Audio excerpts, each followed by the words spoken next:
Salam kerahiman. Hari ini tanggal 24 November. Kita akan baca dari 1360 dan 1417. Kita mulai ya. Dalam nama Bapa dan Putra dan Roh Kudus. Amin. 1360. Ya Tuhan, Engkau menembus seluruh kehidupanku dan mengetahui juga apa yang ada dalam lubuk hatiku yang paling tersembunyi. Engkau tahu bahwa hanya Engkau yang kuinginkan, dan hanya kegenapan kehendak kudus-Mu yang kudambakan. Demi Engkau dan kehendak kudus-Mu, aku tidak peduli akan kesulitan, penderitaan, dan penghinaan, atau apapun juga yang dapat dipikirkan orang. 1417. Oh Tuhanku, jiwaku adalah yang paling jahat dari semua jiwa. Tetapi Engkau masih sudi merunduk kepadanya dengan kebaikan yang sedemikian besar. Aku melihat dengan jelas keagungan-Mu dan kekecilanku. Dan karena itu, aku bersukacita bahwa Engkau sedemikian kuat dan tanpa batas, dan aku pun sangat bersukacita karena aku ini sedemikian kecil. 1360. Ya Tuhan, Engkau menembus seluruh kehidupanku dan mengetahui apa yang ada dalam lubuk hatiku yang paling tersembunyi. Kita semua tahu ya, Tuhan bisa tahu apa yang ada di dalam lubuk hati kita masing-masing. Tapi sering kita nggak sadar bahwa Tuhan itu tahu. Sering kita masih melakukan hal-hal yang nggak berkenan sama Tuhan, seolah-olah Tuhan nggak tahu. Hari ini kita diingatkan kembali oleh Suster Faustina bahwa Tuhan tahu. Dia bisa menembus seluruh kehidupanku dari dulu sampai sekarang yang kelihatan nyata, tapi juga bahkan apa yang ada dalam pikiran kita Tuhan tahu.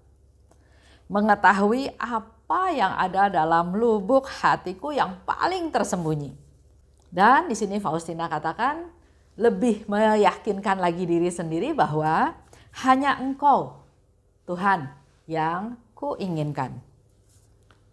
Hanya penggenapan kehendak kudus-Mu yang kudambakan. Jadi mengkonfirmasi lagi bahwa dalam lubuk hatiku hanya Engkau yang aku utamakan.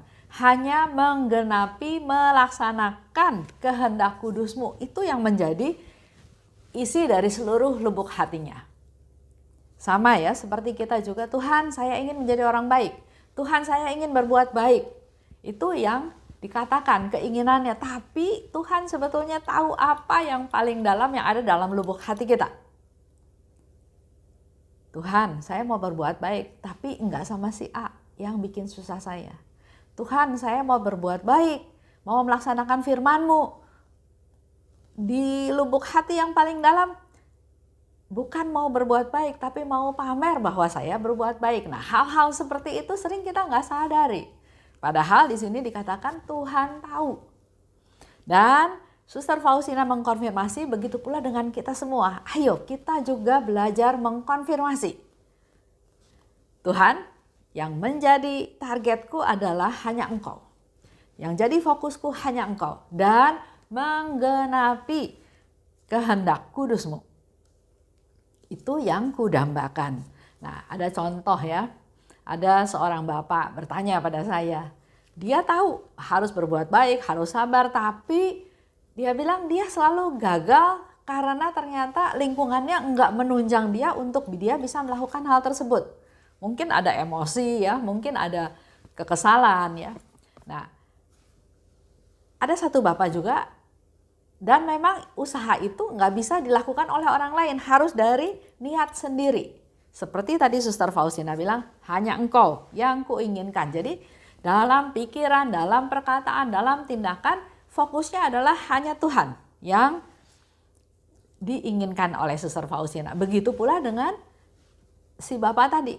Kalau dia ingin melaksanakan perintah Tuhan, menggenapi kehendak kudusnya Tuhan, Tuhan bilang ampuni. Terima orang dengan segala kekurangannya. Jangan mengharapkan saya maunya seperti ini, enggak. Tapi Tuhan memberikan ketidaksempurnaan untuk kita belajar menerima apa adanya. Dengan rendah hati kita enggak menuntut, tapi menerima apa adanya.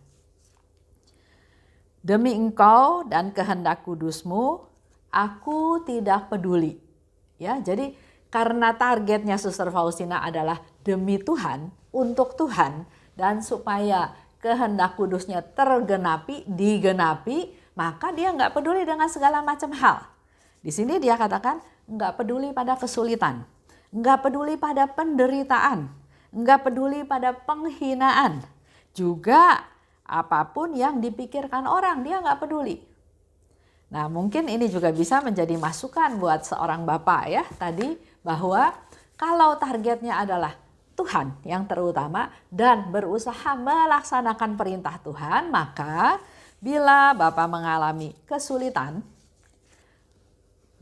keinginannya tidak terpenuhi atau mengalami penderitaan karena ternyata misalnya pasangan hidupnya berbuat sesuka hati yang menyakiti dia, atau juga barangkali mengalami penghinaan ya karena sudah tua, karena sudah tidak bisa apa-apa.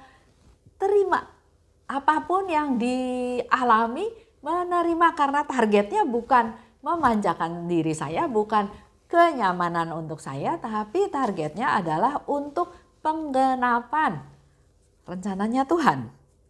Karena itu dikatakan lebih lanjut oleh Suster Faustina, oh Tuhanku, jiwaku adalah yang paling jahat dari semua jiwa. Dia merasa enggak layak, dia merasa jahat. Mungkin pikirannya ya, karena di dalam diary tidak disebutkan, tapi begitu rendah hatinya dia enggak menyalahkan orang lain. Dia enggak menuduh orang lain yang bersalah, tapi saya yang jahat. Saya yang jahat mungkin karena kalau dibandingkan lagi dengan Bapak tadi, kalau Bapak itu mau membuka diri, mungkin dia yang jahat karena dia meminta, berharap misalnya ya, supaya pasangan hidupnya itu mengikuti apa yang dia mau, menyenangkan hatiku. Jadi kan berarti meminta sesuatu untuk orang lain, berkorban untuk saya. Padahal dalam kerendahan hati, kitalah yang harus berkorban untuk orang lain. Bukan orang lain harus menyesuaikan dengan keinginan saya. Ya. Di sini dikatakan, jiwaku adalah yang paling jahat dari semua jiwa. Tapi engkau masih sudi merunduk kepadanya dengan kebaikan yang sedemikian besar. Walaupun Tuhan tahu jiwaku paling jahat, tapi engkau tetap masih merunduk, masih peduli. Masih memberikan kebaikan yang sedemikian besar. Aku melihat dengan jelas keagunganmu dan kekecilanku. Di sini mulai lagi Suster Faustina mengajarkan kita tentang kerendahan hati, di mana kita ini bukan siapa-siapa, kita ini bukan apa-apa, kita ini nggak hebat. Ya, jadi kalau ada suami yang menuntut istrinya harus seperti ini, misalnya ya contoh, saya mau rumah saya bersih karena saya suka rumah yang bersih. Sementara mungkin istrinya bukan orang yang tipe bersih. Istrinya orang yang lebih tipe praktis. Bukan kelihatan rapi, bukan kelihatan enak dilihat, tapi dia hidup dengan cara yang praktis. Jadi kan di matanya suami nggak klop, nggak sesuai, dan si suami merasa kesel, merasa marah, merasa keinginannya tidak terpenuhi. Keinginan untuk rumah rapi benar, tapi kita juga harus lihat kesanggupan, background, dan juga cara berpikir si istri. Karena kita kan setara, bukan berarti saya minta rumah rapi dan itu baik dan kamu harus. Ya, jadi sesuatu yang menuntut pasti bukan kerendahan hati. Sesuatu yang saya, maunya saya, inginnya saya merasa benar, sayanya yang diperhatikan, itu pasti bukan kerendahan hati. Sehingga dalam hidup pasti kita merasa tidak nyaman, merasa gelisah, merasa khawatir, merasa tidak enak, bahkan juga bisa lari ke penyakit, bisa jadi sakit macam-macam. Padahal itu semua dasarnya datang dari pikiran. Kenapa? Karena pikirannya yang menuntut saya mau ini, ya. Apalagi kalau sudah menikah puluhan tahun. Kalau sudah menikah puluhan tahun dan terus menuntutnya bahwa sudah sekian tahun saya mengalah, sekarang kok sampai sekarang udah 35 tahun masih nggak bisa nurut maunya saya, ya. Misalnya si suaminya berpikir seperti itu, pasti dia bukan orang rendah hati dan pasti dia tidak akan merasakan kedamaian. Tapi sebaliknya dipikirkan, sudah menikah 35 tahun dengan sifat istri yang seperti itu, kenapa kamu nggak belajar menerima kekurangan si istri? Kalau kita bisa menerima, sukacita, damai, sejahtera, dan ingat satu, orang itu orang rendah hati karena dia nggak menuntut, tapi dia malah memberi toleransi kepada istrinya. Lanjut ya. Suster Faustina mengajarkan kepada kita terus-menerus bahwa kita ini papa, kita ini kecil. Jangan nuntut macam-macam. Pada saat suami nuntut sesuatu, harus pikir juga, memang kamu juga sempurna? Mau nuntut istri sempurna? Ya. Nah, kalau udah kesini nanti nggak ketemu ya. Jadi yang terpenting adalah apapun yang terjadi belajar terima dengan rendah hati. Karena yang jadi fokus bukan istri harus ikut maunya suami, tapi yang jadi fokus adalah Tuhan. Kalau Tuhan memberikan saya istri seperti ini, ajar saya Tuhan, kuatkan saya Tuhan supaya saya bisa menerima istri yang Kau berikan kepada saya. Pasti hidupnya akan jauh lebih nyaman, lebih damai. Dikatakan lebih lanjut, karena itu aku bersukacita bahwa Engkau sedemikian kuat dan tanpa batas, dan aku pun sangat bersukacita karena aku ini sedemikian kecil. Dengan ketidakberdayaannya, dengan kepapaannya, dengan ketidaknyamanannya dalam tanda kutip, dia bersukacita. Lain dengan Bapak tadi. Dia nggak bisa senang, nggak bisa bersukacita, bahkan mengalami sakit penyakit karena keinginannya enggak terpenuhi. Nah, mari kita belajar rendah hati. Jangan menuntut. Pada saat kita menuntut hal sekecil apapun, itu sudah bukan kerendahan hati. Karena aku kecil, sedangkan Engkau kuat, Engkau tanpa batas, maka aku bersukacita. Ya. Jadi di dalam hidup ini, kita coba berpikir bahwa saya kecil, saya nggak berdaya, saya papa, saya banyak kekurangan, tapi saya punya Tuhan yang kuat, yang kekuasaannya tidak terbatas. Jadi kenapa saya harus susah? Saya justru bersukacita. Lanjut ya, contoh. Orang yang kecil, yang lemah, yang tidak berdaya, yang cacat, yang dilecehkan, yang dianiaya, yang tidak penting, yang tidak diperhatikan. Dia punya status seperti itu, ya. Kecil, lemah, tidak berdaya, cacat, dilecehkan. Apa reaksi saya kalau saya kecil, saya dilecehkan, saya diremehkan, saya dihina? Apa reaksi saya? Marah? Mau balas? Contoh ya, ada karyawan toko. Dia kerja sudah beberapa tahun di toko itu. Dia dimarahin sama majikannya karena kerjanya nggak bagus, nggak betul, ya. Dia merasa marah, merasa dendam karena kok saya dimarahin terus. Dan dia merencanakan sesuatu untuk membunuh majikannya.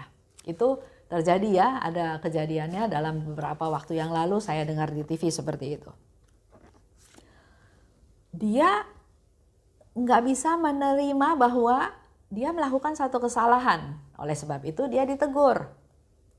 Nah, kalau kita sudah belajar dari Suster Faustina, justru kita harus bersyukur atas kelemahan tersebut. Karena dengan demikian, karena saya lemah, saya kecil, maka saya bersandar pada Allah. Kalau saya dimarahin, saya dihina, saya dikucilkan oleh majikan, nggak usah balas ke majikan. Kita bersandar pada Allah, kita cari Allah karena memang kita kecil, tapi kita tahu Allah itu besar, Allah itu kuat, Allah itu luar biasa yang bisa membela kita. Kalau karyawan ini ditegur, pasti dia ada melakukan satu kesalahan. Jadi yang harus dilakukan adalah merefleksi diri, mengevaluasi diri, selain bersandar pada Tuhan tadi ya, juga coba evaluasi diri. Justru jangan sebaliknya, jangan sombong, jangan sok pinter, jangan sok kuat, dan tidak mengandalkan Tuhan. Jadi contoh ya, di dalam kehidupan ini ada penderitaan, ada kesusahan. Yang harus dilakukan bukan mengandalkan diri sendiri. Bukan sok saya bisa, saya dendam, saya marah, saya balas.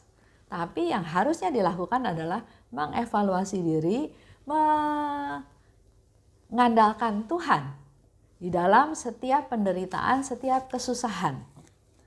Bukti bahwa kita rendah hati. Bukti bahwa kita memang tidak bisa apa-apa, bukti bahwa memang kita apa-apa. Sebaliknya, kalau kita jadi majikan juga, kita harus bisa belajar menerima kekurangan daripada si karyawan tersebut.